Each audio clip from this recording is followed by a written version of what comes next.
So this is Corona versus Coronation. Coronation. Excuse the pronunciation. We all speak differently. We all have different accents and whatnot. Pay attention to the lesson, please.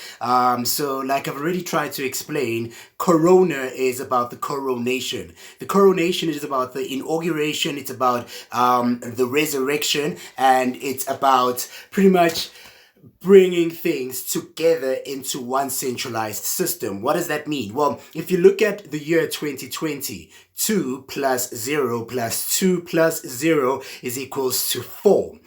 Spiritually speaking, and based on the universal principles that do not make sense to a lot of people, don't worry, this is a crash course really in terms of mind power dynamics.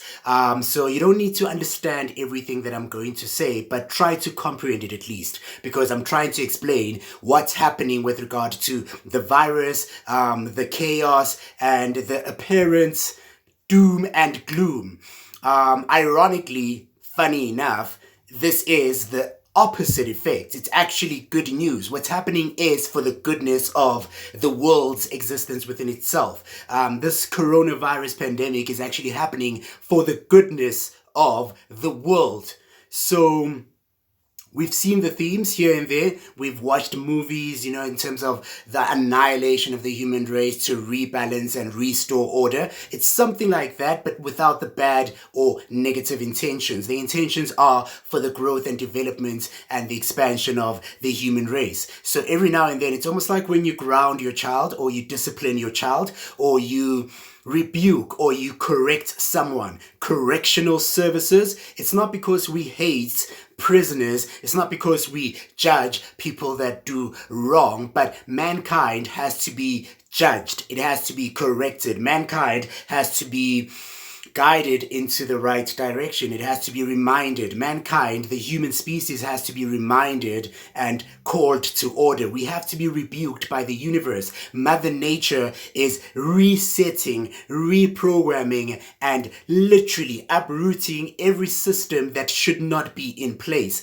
So all the world powers that exist that should not be, they are being removed from their place because they have not done the right job. Who's who in the zoo? We don't know. So, with regard to the cross, what does the cross symbolize? From a Christian perspective, of course, the cross is about the resurrection. It was about the crucifixion. It was about the ascension and therefore the release of the Holy Spirit.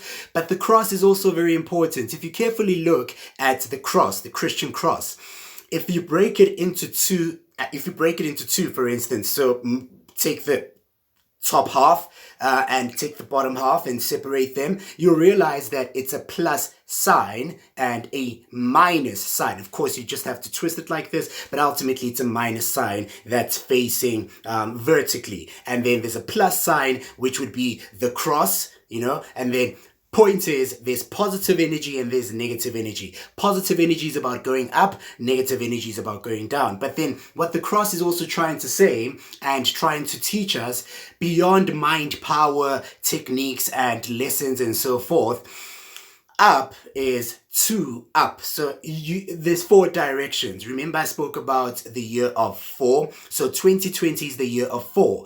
Everything that is a full circle, everything that completes its life cycle, everything that has to re-begin, everything that has to re-establish itself, which is what's happening right now. Mother Nature is re-establishing herself. It happens from the perspective of 4 quarters having gone through a full revolution or a full rotation system. So the 4 seasons of the year, the 4 quarters of the day, the 4 quarters of time within itself. Your heart has 4 chambers. Your mind has 4 chambers. So everything that represents the beginning and the end is about the number 4. It's the number of revival. It's the number of restoration and preparation. So it's a cycle beginning again. Apart from the 2020 vision, apart from the 2020 thinking, it's about the number 4. So let's get back to what the cross means. The cross has 4 directions like north, south, east, and west.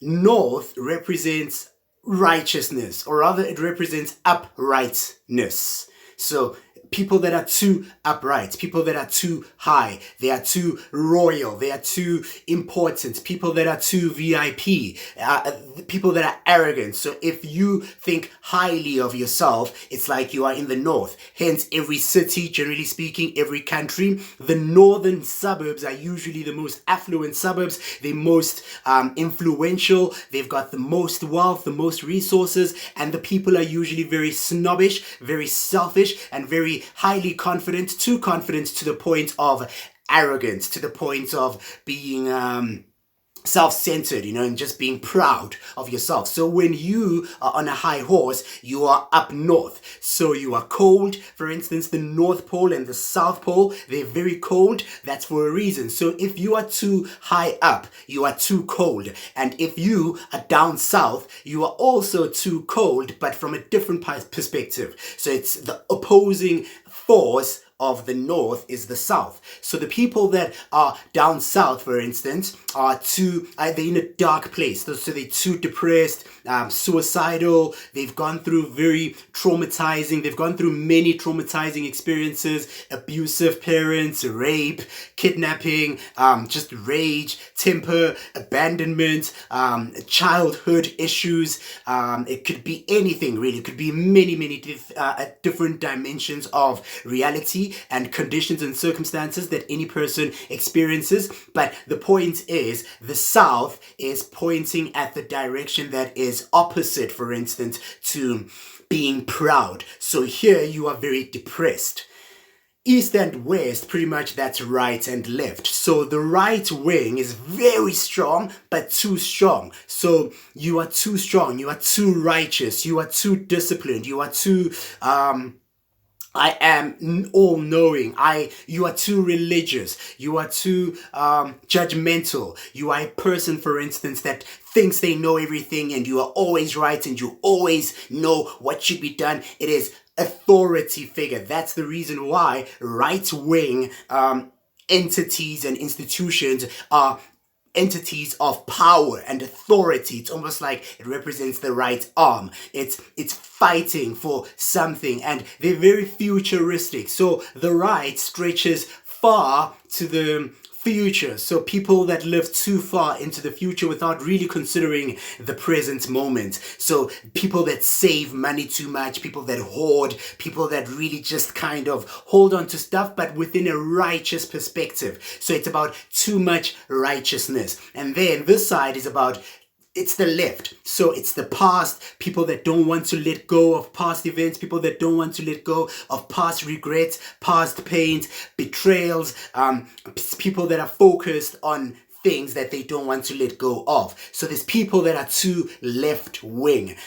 They are too, it's almost like you're talking about different energies with regard to these different entities. So ultimately, here's the point.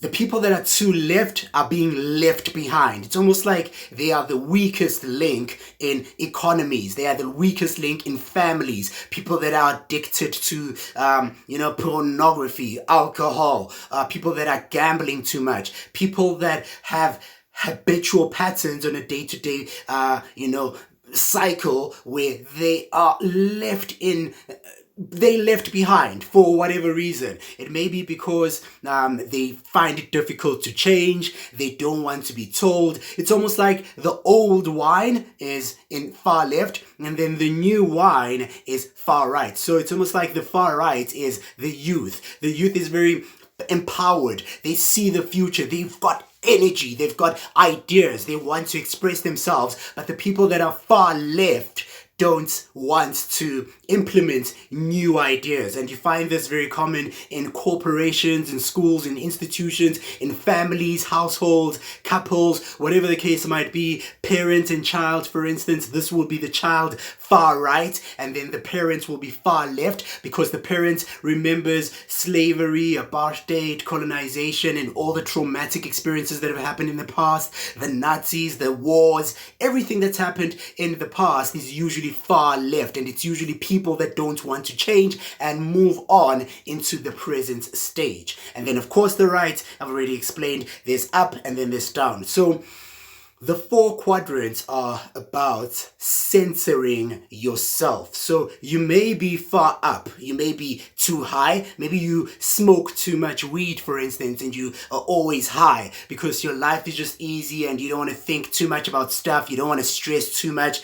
And maybe the people that are down there, they stress a lot, they're always anxious, they're always worried, they're always living in fear, they're always in a space that doesn't make sense, so they're always panicking. So you've got two dimensions of people within each realm. Also, if you think about movies, for instance, in cartoons, they've tried to deliberate and actually explain this, the four different elements of life. So you've got four different types of people. You've got the water people, the earthly people, you've got the air, and then you've got the fire.